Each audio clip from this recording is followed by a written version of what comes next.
Открытие госпитальной школы и реализация дошкольного образования была бы невозможна без поддержки руководства республики и Министерства образования и науки региона.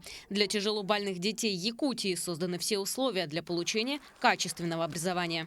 Наше муниципальное учреждение – это 35-я школа города Якутска, и теперь уже детский сад 11-й «Подснежник» включились в данный проект.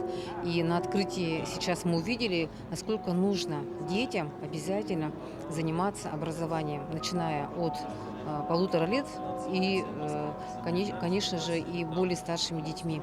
Поэтому данный проект будет дальше продолжаться. Мы изменили штатное расписание, нормативную базу, методические рекомендации. Проект «Учим, знаем» нацелен на создание полноценной образовательной среды в больницах для детей, находящихся на длительном лечении и в силу этого изолированных от обучения в обычных школах или детских садах. Детей дошкольного возраста примерно 50% от всего количества детей, которые находятся на длительном лечении. А дошкольный возраст – это особое время, когда ребенку нужно уделить пристальное внимание работе с его развитием. И подготовленные кадры должны, конечно же, этим заниматься. Мы благодарны воспитателям, которые организуют досуг в условиях медицинского стационара, но нам нужна здесь профессиональная команда, которая подготовит ребят к дальнейшей взрослой жизни, уже учебе в школе.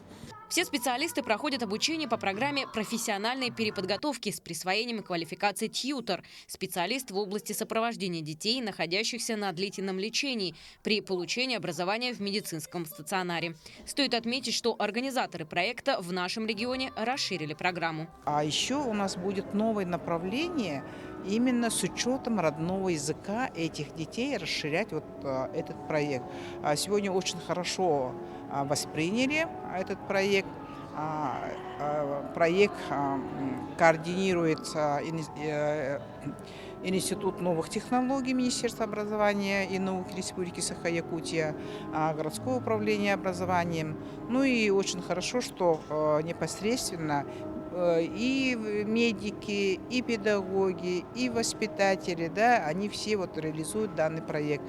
Авторы проекта отмечают, что республика является одним из первых регионов, который реализовал данное направление – дошкольное отделение в госпитальной школе. Это новая страница в истории «Учим, знаем». А опыт, который накапливается в Якутии, передается во все аналогичные площадки по всей России. Валерия Наумова, Григорий Охлопков, Якутск.